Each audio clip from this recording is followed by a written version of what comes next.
हमारे बिहार में छठ पर्व नजदीक आ रहे हैं और छठ पर्व में ना अनेकों तरह के पकवान मिठाई बनाए जाते हैं।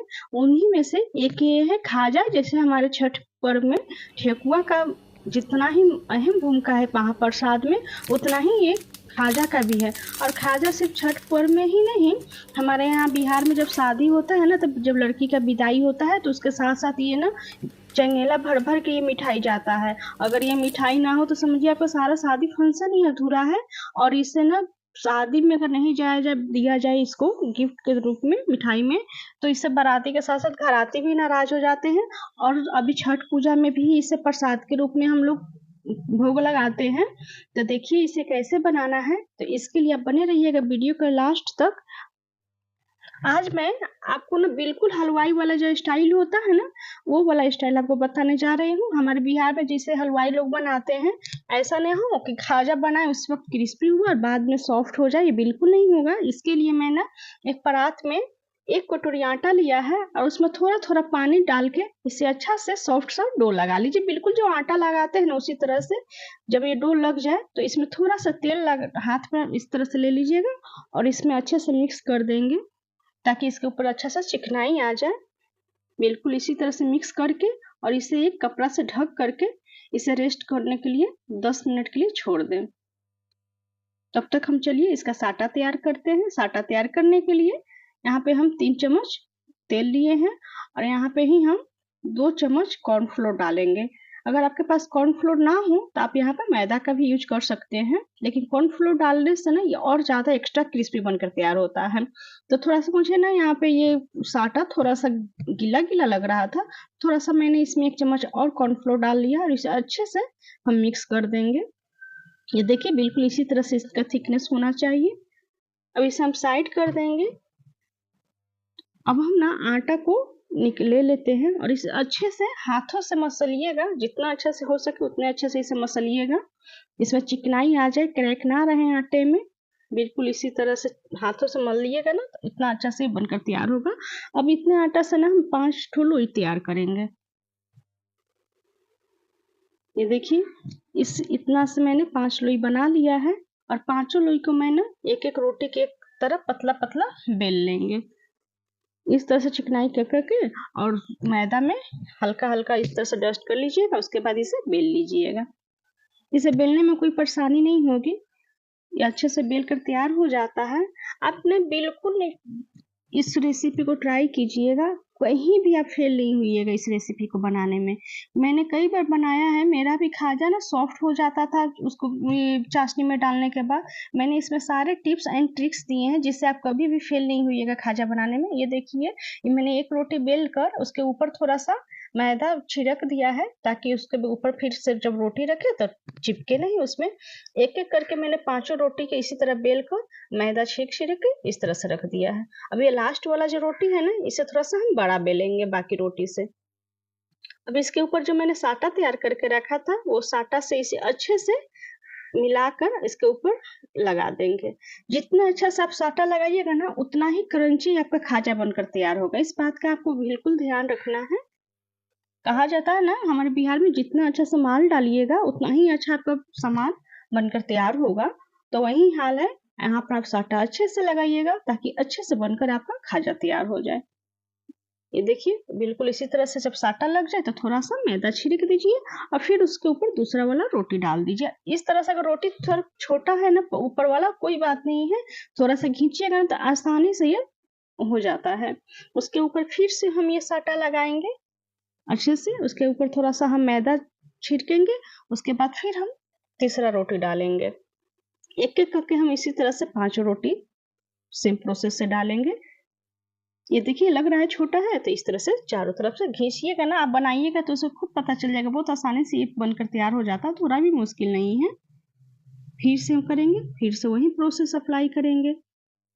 आप इस रेसिपी को एक बार जरूर बनाइएगा और कमेंट बॉक्स में बताइएगा कि आपका कैसा खाजा बनकर तैयार हुआ है। तो मैं ना, हमारे यहाँ छठ पूजा आ रहा है ना, हम लोग सब घर के लोग ना बैठकर इसे अच्छे से बनाते हैं। तो आप भी अपने घर में बच्चों को भी लगाइएगा इस काम में, बच्चों का भी बहुत मन लगता है। देखिए मैंने लास्ट वाले रोटी को भी इस तरह से डाल दिया है।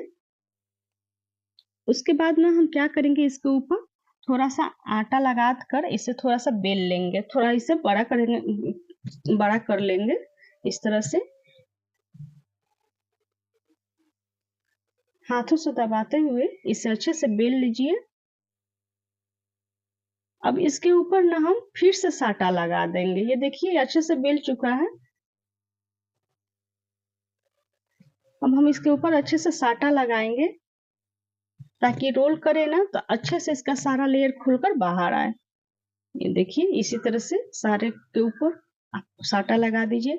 अगर आप एक एक स्टेप इसमें फॉलो किए ना तो आपका भी खाजा बिल्कुल क्रिस्पी बनेगा। थोड़ा सा भी इसमें कुछ भी एक्स्ट्रा नहीं डालना है, कोई मेहनत नहीं, बस इसमें चीनी और मैदा, इसके अलावा इसमें कोई भी ऐसा सामान यूज नहीं किए हैं कि जो आपके घर में अवेलेबल ना हो। हर किसी के घर में चीनी और मैदा अवेलेबल होता है। तो आप अभी ही इस रेसिपी को देखकर बनाइए, बिल्कुल आसान तरीके से बनकर तैयार हो जाएगा। अब साटा लगाने के बाद ना इसे हम अच्छे से रोल कर लेंगे और रोल करके ना उसके ऐसे हल्के हाथों से ऐसे ऐसे घुमाकर थोड़ा सा बड़ा कर लीजिएगा आप। उसके बाद चाकू से हम इसे 1-1 इंच के दूरी पर कट लगा देंगे। देखिए इस तरह से कट लगा दीजिएगा। देखिए सारे को हम इसी तरह से कट कर लेंगे। बहुत आसानी से कट जा रहा है, कोई भी मेहनत नहीं। अगर आप चाकू से नहीं काट पा रहे हैं तो धागे से इस तरह से करके कट लगा दीजिएगा। किसी जैसे आपको सुविधा लगे वैसे कट कर लीजिएगा। देखिए लास्ट वाला है तो इससे भी इस तरह से हम फ्राई कर लेंगे। अब ना एक एक लोई को लेकर इस तरह से उंगली से ना बीच से दबाइएगा। इससे क्या होगा ना कि जब डायरेक्ट बेलना चलाइएगा ना तो क्या होगा, पतला हो जाएगा तो फिर फूलने में दिक्कत होगा। तो एक लोई को लेकर ना आप बीच से एक सेंटर में आपको एक फिंगर से ऐसे दबाना है। उसके बाद इसे हल्के से बेलन चला देना है, ज्यादा नहीं, एकदम हल्के हाथों से बेलन चलाइएगा। ये देखिए कितना परफेक्ट बनकर तैयार हो गया है। और आपको लेयर दिख रहा है ना कितना अच्छा, इसका लेयर अभी से ही दिखना शुरू हो गया है। तो हम एक एक करके इसी तरह से बेल लेंगे। ये देखिए फिर से हम सेंटर में इसे उंगली से दबाएंगे। उसके बाद फिर से हम इसके ऊपर बेलन चला देंगे। देखिए कितना अच्छा से बनकर तैयार हो चुका है। सारे खाजा को हम इसी तरह से बेल कर तैयार कर लेंगे।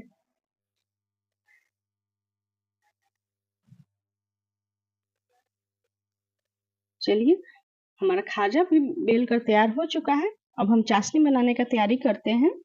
तो चाशनी को बनाने के लिए मैंने यहाँ पे 1 कटोरी चीनी लिया है और उसी कटोरी से आधा कटोरी पानी। इसे अच्छे से मेल्ट होने दीजिए। हमें ना चाशनी को ना सिर्फ एक तार के होता है ना, एक तार का चाशनी बनाना है, इससे ज्यादा नहीं और इससे कम भी नहीं।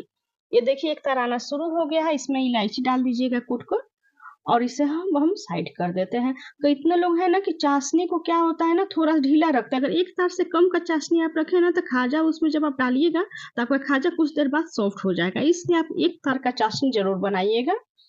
अब देखिए हम तेल गर्म होने के लिए रख दिए हैं। जब तेल अच्छे से गर्म हो जाए, ना ज्यादा ना कम, तो यहाँ पे हम गैस का टेम्परेचर मीडियम टू लो ही रखेंगे। उसके बाद एक एक खाजा को कर हम डालेंगे। इसमें ना आप हाई फ्लेम पर नहीं फ्राई कीजिएगा वरना खाजा ऊपर से लाल हो जाएगा और अंदर से कच्चा रह जाएगा। और एक चम्मच की सहायता से इस तरह से पलट दीजिएगा। जितना लो फ्लेम पर मीडियम टू लो रखिएगा ना उतना अच्छा से आपका ये खाजा का लेयर खुलना शुरू हो जाएगा। आप देख रहे हैं ना कितना अच्छा से सारा लेयर खुल खुल कर अलग हो रहे हैं। आप देख रहे हैं इसमें बिल्कुल नहीं इसमें घबराना है। इसे आपको फ्राई करने में ना लगभग 8 से 10 मिनट का टाइम लगेगा। आप हाई फ्लेम पे कीजिएगा तो बात नहीं है कि आपके खाजा में क्रिस्पी नहीं बनेगा तो फिर बोलिएगा आपने बताया नहीं। तो मैंने आपको बता दे रही हूँ, खाजा को कभी भी आप मीडियम टू लो फ्लेम पे ही फ्राई कीजिएगा और अलटते पलटते दोनों साइड से फ्राई कीजिएगा। आप देखिए कितना अच्छा परफेक्ट फूल कर तैयार होगा। ना ही इसमें मैंने कोई मीठा सोडा डाला है, ना ही कुछ भी अलग से नहीं यूज किया, फिर भी हमारा खाजा देख रहे हैं ना कितना फूल कर अच्छा सा तैयार हो गया है। इसके ऊपर कलर भी बहुत परफेक्ट आया है, सुनहरा ब्राउन कलर हो गया है। अब इसे हम निकाल लेते हैं। अगर आप चाहें ना इसे ज्यादा फ्राई नहीं करना चाहते तो इसे कम भी फ्राई कर सकते हैं, लेकिन मुझे ना ज्यादा क्रिस्पी पसंद है इसलिए मैंने इसे इतना फ्राई किया है। और ये अच्छा भी लगता है देखने में भी और खाने में भी। अब सेकेंड बैच डालने के लिए ना अब हम गैस को बंद कर देंगे। आप सेकेंड बैच जस्ट नहीं डालिएगा वरना तेल ज्यादा हाई गर्म है तो फिर ये जल जाएगा और अच्छा से पकेगा भी नहीं। तो यहाँ पे हम गैस का फ्लेम ऑफ कर दिए थे। 2 मिनट बाद ही आप सेकेंड वाला डालिएगा, थोड़ा सा नॉर्मल टेम्परेचर हो जाए तो। ये देख रहे हैं। उसके बाद गैस ऑन कर दीजिएगा, डालने के कुछ सेकंड बाद गैस ऑन कर दीजिएगा। आप देखिए सामने रिजल्ट है, कितना परफेक्ट ये खाजा बनकर तैयार हुआ है। मुझे इसमें कहने की कोई जरूरत नहीं, आप खुद देख सकते हैं। अब इसे हम निकाल लेते हैं। देखिए कितना क्रिस्पी देखने में लग रहा है ना, कि जी कर रहा है अभी ही इसे खा ले, इतना अच्छा तैयार हुआ है ये। अब इसे भी हम प्लेट में निकाल लेते हैं। और एक बात अब यहाँ पे मैं आपसे और बताना चाहूंगी कि चाशनी अगर गर्म हो तो आपको यहाँ पे ना खाजा को है जो है वो ठंडा करना है। अगर खाजा गर्म हो तो चाशनी को ठंडा रखना है। तो मैंने यहाँ पे मेरा चाशनी हल्का गुनगुना था, एकदम समझिए कि हल्का एकदम, बस उतना ही चाहिए। यहाँ पे मेरा खाजा भी गर्म था ना, तो इसके लिए इसको ना मैंने 5 मिनट के लिए ठंडा होने दिया है। कम से कम 5 से 7 मिनट तक ठंडा होने दीजिए। गर्म गर्म नहीं डालना है, हल्का हल्का ही गर्म होना चाहिए, वरना क्या होगा ना, ये थोड़ा देर बाद जाकर आपका सॉफ्ट हो जाएगा। इस बात का आप बिल्कुल ध्यान रखिएगा। तो आपका खाजा भी है ना लंबे समय तक कुरकुरा बना रहेगा। ये देखिए एक एक करके आप डालिएगा। अगर इससे पतला आप चाशनी रखे ना, जो आप लोग एक बार में डालकर ये मिला देते हैं, उसे क्या होगा, कुछ देर तो देखने में तो अच्छा लगता है, बट कुछ देर बाद जाकर ये क्या होगा, सॉफ्ट हो जाएगा। तो आप देखिए कितना परफेक्ट खाजा बनकर तैयार हुआ है, बिल्कुल मार्केट जैसा। इसका मैं आपको आवाज सुना देंगी। ये देखिए कितना क्रिस्पी क्रिस्पी लग रहा है, ये आवाज सुनिए। आप भी बिल्कुल इसी तरह से बनाकर एंजॉय कीजिए। और ये रेसिपी आपको कैसी लगी कमेंट बॉक्स में जरूर बताइएगा, एंड चैनल को सब्सक्राइब करना ना भूलें।